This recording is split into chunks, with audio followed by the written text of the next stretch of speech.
14 ವರ್ಷದ ಹಿಂದೆ ನಮ್ಮ ಅಪೋಸಿಷನ್ ಪಾರ್ಟಿಯವರು ಇಡೀ ದೇಶಕ್ಕೆ ಒಂದು ಕೋಮು ಗಲಭೆಯನ್ನ ಹುಟ್ಟಿಸಿ ಅಧಿಕಾರವನ್ನ ತೆಗೆದುಕೊಂಡು ನಮ್ಮ ದೇಶವನ್ನ ಮತ್ತೆ ಹಲವಾರು ರಾಜ್ಯವನ್ನ ಆಡಳಿತದ ಪರಿಸ್ಥಿತಿ ನಾವು ನೋಡ್ತಾ ಇದ್ದೇವೆ. ನಮ್ಮ ದೇಶ ನಮ್ಮ ಅಧಿಕಾರ ನಾವು ನರೇಂದ್ರ ಮೋದಿ ಅವರಿಗೆ ಬಿಟ್ಟುಕೊಟ್ಟಾಗ ನಮ್ಮ ದೇಶ ಉನ್ನತ ಕ್ಷೇತ್ರದಲ್ಲಿ ಯಾವುದೇ ಒಂದು ಯುವಕರಿಗೆ ಉದ್ಯೋಗದ ಸಮಸ್ಯೆ ಇರಲಿ, ಯಾವುದೇ ಒಂದು ಇಲ್ಲಿ ವ್ಯಾಪಾರ ಮಾಡುವವರಿಗೆ ಕೂಡ ಸಾಕಷ್ಟು ಒಂದು ಅವಕಾಶವನ್ನ ದೇಶದಲ್ಲಿ ಕಲ್ಪಿಸಿಕೊಡುವಂತಹ ಕಾರ್ಯಕ್ರಮ ನಮ್ಮ ಕಾಂಗ್ರೆಸ್ ಪಕ್ಷದಿಂದ ನಮ್ಮ ಮನಮೋಹನ್ ಸಿಂಗ್.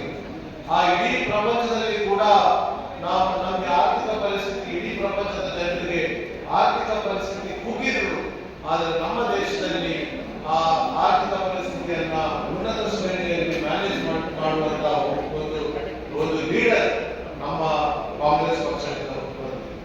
ಆದ್ರೆ ಅದರ ನಂತರ ಏನಿದೆ, ಅತ್ಯಂತ ಬಡ ಸಂಖ್ಯೆ ಇದ್ದ ದೇಶ ಕೂಡ ನಮ್ಮಲ್ಲಿ ಈಗಲೂ ನಾವು ನೋಡ್ಬೇಕಾದ್ರೆ 25% ದೇಶದ ಬಡ ಜನತೆ ಯಾರಿದ್ದಾರೆ ಅವರು ಬಡತನ ರೇಖೆಗೆ ಕಮ್ಮಿ ಆಗಿದೆ.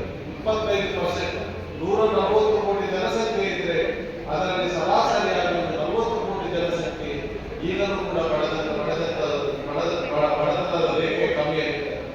ಅದನ್ನು ನಾವು ಪರಿಗಣಿಸದೆ ನಮ್ಮ ನರೇಂದ್ರ ಮೋದಿ ಅವರು ಇವತ್ತು ಅವರನ್ನು ಉನ್ನತ ಶ್ರೇಣಿಗೆ ನಾವು ತರಬೇಕು ಅಂತ ನಾವು ಯೋಚನೆ ಮಾಡದೆ ಇಡೀ ನಮ್ಮಲ್ಲಿ ದೇಶದ ಉದ್ಯಮಿಗಳು ಯಾರಿದ್ದಾರೆ ಅವರ ಸಾಲವನ್ನ ಮನ್ನಾ ಮಾಡುವಂತಹ ಕಾರ್ಯಕ್ರಮ ಇವತ್ತು ನಮ್ಮ ಅಪೋಸಿಷನ್ ಪಾರ್ಟಿಯಿಂದ. ಇದನ್ನೆಲ್ಲ ನಾವು ಜನರಿಗೆ ತಿಳಿಸಬೇಕು. ನಾವು ಇದನ್ನು ಜನರಿಗೆ ನಾವು ತಿಳಿಸಲಿಲ್ಲ ಅಂದ್ರೆ ನಮ್ಗೆ ಈ ನಮ್ಮ ದೇಶ ಇವತ್ತು ಮೇಲೆ ಬರಲಿಕ್ಕೆ ಸಾಧ್ಯ ಇದೆ. 19 ಲಕ್ಷ ಕೋಟಿ ನಾವು ಸಾಲ ಮನ್ನಾ ಮಾಡಿದ್ದೇವೆ. ಯಾರು ಮಾಡಿದ್ದೇವೆ? ಉದ್ಯಮಿಗಳ ಸಾಲ ಮನ್ನಾ ಮಾಡಿದ್ದೇವೆ. 19 ಲಕ್ಷ ಕೋಟಿ ಯಾರು ದುಡ್ಡಿದು?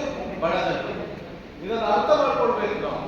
ಆ ಉದ್ದಿಮೆದಾರರ ಟ್ಯಾಕ್ಸ್ ರೇಟ್ಸ್ ಏನಿದ್ದಾರೆ ಅದು 30% ಇದ್ದದನ್ನ 20% ಕಡಿಮೆ ಮಾಡಿ ಇದರಲ್ಲಿ ದೇಶ